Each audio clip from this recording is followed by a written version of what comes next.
Halo nakama, selamat datang di channel Anime OP. Yuk, sebelum masuk ke pembahasannya, jangan lupa like video ini ya bosku. Like dari kalian akan menambah semangat Mimin untuk terus memberikan informasi terbaru mengenai One Piece pada nakama semua. Nah, melanjutkan cerita yang terjadi pada chapter sebelumnya. Cerita pada chapter kali ini akan diawali dengan memperlihatkan kekacauan yang terjadi setelah Im Sama berhasil membuat Dory dan Brogy menjadi iblis dengan kekuatan kontrak iblisnya. Yap, seperti yang kita tahu ya bosku, di akhir chapter kemarin, Im Sama telah memerintahkan Dory dan Brogy menjadi pemimpin pasukan iblis untuk menghabisi tetua Jarul. Namun sayangnya belum diketahui pasti alasan kenapa Im Sama memerintahkan hal itu. Tetapi yang jelas, Im Sama ingin melihat terlebih dahulu kekuatan iblis para raksasa yang ada di negeri Elbaf sebelum dimulainya pertempuran besar yang akan segera menentukan nasib dari dunia One Piece. Sementara itu di sisi lain, Gillingham dan Sommer yang telah mendapatkan perintah dari Im Sama untuk memimpin anak-anak Elbaf menuju ke sebuah kapal yang berada di ujung cabang ke-8 pohon Adam pun lalu mulai bergegas menuju ke sana. Namun sebelum Gillingham pergi, Gillingham lalu memerintahkan Sommer untuk pergi terlebih dahulu karena dia akan pergi ke perpustakaan burung hantu untuk membakar perpustakaan tersebut. Tepat di momen ini juga, Gillingham lalu menjelaskan kepada Sommer, sebagai gantinya dia akan terus membangkitkan monster-monster dari mimpi buruk para raksasa yang ada di negeri Elbaf sebagai pasukan mereka. Gillingham juga menegaskan, monster-monster ciptaannya tersebut tidak bisa dilenyapkan selagi dia bisa memberikan perintah. Yap, tentunya ini sangat menarik ya bosku. Artinya dengan kata lain, satu-satunya cara untuk melenyapkan monster-monster ciptaan Gillingham tersebut adalah dengan cara mengalahkan Gillingham.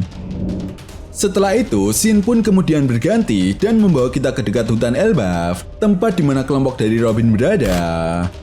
Nah, di sini kita bisa melihat Robin, Nami, Jinbe, Brook, dan Usopp. Mereka semua tampak terkejut ketika melihat Sommer yang masih bisa hidup kembali, meskipun beberapa anggota tubuhnya telah hilang.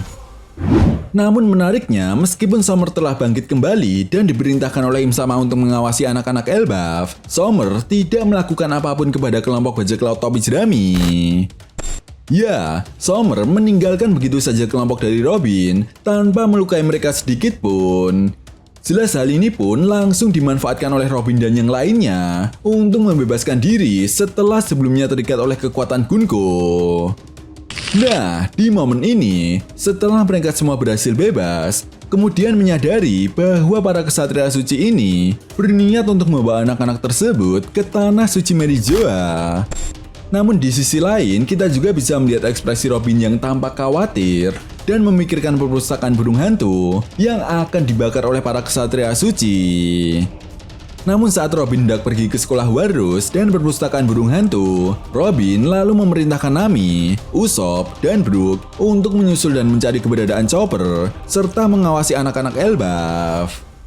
Yap, seperti yang kita tahu juga, saat Chopper menyadari bahwa Skoper Gaban mampu mengalahkan Sommer, Chopper sangat penasaran sebenarnya kekuatan apa yang digunakan oleh Skoper Gaban untuk mengcounter kekuatan regenerasi yang dimiliki oleh para kesatria suci.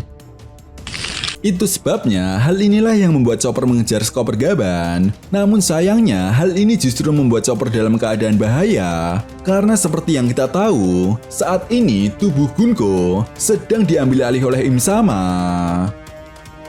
Maka dari itu, Robin pun memutuskan untuk pergi ke sekolah Warus dan perpustakaan burung hantu bersama dengan Jinbe. Sementara yang lainnya pergi menyusul Chopper dan mengawasi anak-anak Elbaf. Nah, setelah tiba di sekolah Warus, Jinbe pun sangat terkejut ketika dirinya melihat api yang sudah mulai membesar. Bahkan di momen ini juga, Jinbe mengatakan kepada Robin, dirinya tidak yakin bisa memadamkan api sebesar ini. Mendengar hal itu, sambil tersenyum, Robin pun lalu mengatakan kepada Jinbe bahwa dirinya percaya kepada Jinbe mampu untuk mengatasi api tersebut.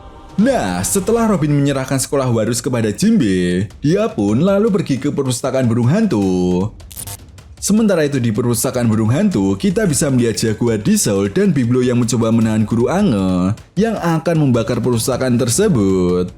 Namun sayangnya, upaya Sol dan Biblo tidak membuahkan hasil, karena di sisi lain saat Gillingham hendak pergi menyusul Summer, Gillingham lalu menyerang Sol dengan menggunakan panah api.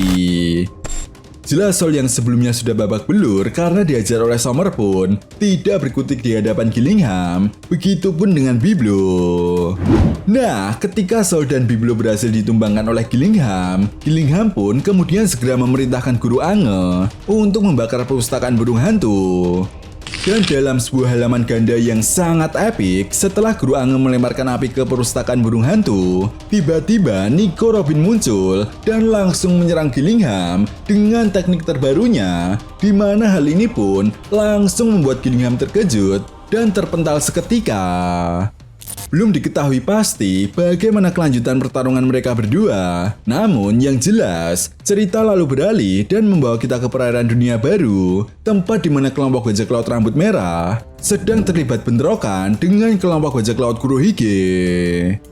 Yap, di momen ini meskipun kelompok bajak laut Kurohige tidak dengan kru lengkapnya, namun mereka mampu mengimbangi kekuatan dari kelompok bajak laut rambut merah. Bahkan yang lebih gilanya lagi, Kurohige berhasil membantu Kuzan dalam bertahan dari berbagai serangan mematikan milik Seng. Sementara itu di sisi lain, meskipun Seng selalu menggunakan kekuatan Kenbunsoku Haki tingkat tingginya untuk melihat masa depan, namun Seng tidak menemukan celah sedikit pun untuk menghabisi salah satu kru dari bajak laut Kurohige. Bahkan, Seng juga mengatakan kepada beberapa krunya untuk selalu di mode siaga, karena Seng khawatir dengan kekuatan buah iblis Gura-Gura Nomi yang dimiliki oleh Kurohige, mereka akan kesulitan untuk bertarung di tengah lautan. Dan benar saja, lagi-lagi Kurohige mengkombinasikan serangan buah iblis Gura-Gura Nomi dengan buah iblis Hinomi milik Kuzan, di mana kita bisa melihat Kurohige yang menciptakan sebuah gelombang tsunami yang sangat besar. Dan tepat di momen ini juga, Kuzan pun lalu membekukan gelombang tersebut untuk menciptakan sebuah paku es dan menghujani kelompok bajak laut rambut merah. Bahkan, dalam sebuah halaman ganda yang sangat epik, Kurohige yang melihat ada celah pun langsung menggunakan kekuatan buah iblis Yami Yami Nomi miliknya untuk melenyapkan kapal bajak laut rambut merah. Di sisi lain, Seng yang sebelumnya telah memprediksi serangan dari Kurohige ini pun langsung memerintahkan Ben Beckman dan beberapa krunya untuk menahan serangan paku es milik Kuzan. Sementara itu di sisi lain, kita juga bisa melihat Seng yang menggunakan 3 mode haki tingkat tingginya untuk menetralkan kekuatan buah iblis Yami Yami Nomi milik Kurohige. Bahkan yang lebih gilanya lagi, Seng selalu terlihat mengaktifkan ketiga mode haki tingkat tingginya ini setelah dia melenyapkan efek kekuatan buah iblis Yami Yami Nomi yang dimiliki oleh Kurohige. Tidak sampai di situ saja, kita juga bisa melihat Ben Beckman yang terlihat sangat marah dan mulai serius untuk menghadapi Kuzan.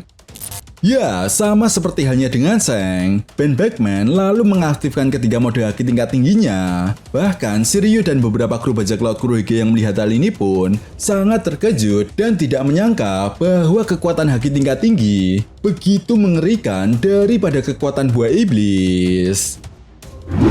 Mendengar hal itu, Kurohige pun lalu tertawa dan mengatakan kepada krunya bahwa pertarungan ini akan menjadi sebuah penentu manakah yang lebih kuat, kekuatan haki tingkat tinggi atau kekuatan buah iblis. Chapter pun kemudian ditutup dengan memperlihatkan Seng dan Ben Beckman yang mulai maju berjalan ke arah kapal bajak laut Kurohige sambil memperlihatkan krunya yang sedang mengcover mereka dari atas kapal. Well, chapter yang sangat menarik ya bosku. Akhirnya kita bisa melihat bagaimana kekuatan haki tingkat tinggi mampu melenyapkan efek kekuatan buah iblis. Sehingga hal ini semakin membuktikan ucapan dari sang mantan Yonko Kaido bahwa dengan kekuatan haki saja, Roger mampu menaklukkan buasnya lautan One Piece.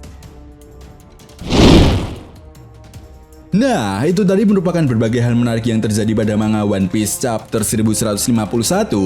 Jika kalian punya pendapat lain atau teori tentang pembahasan kali ini, silahkan tuliskan pendapat kalian di kolom komentar ya bosku.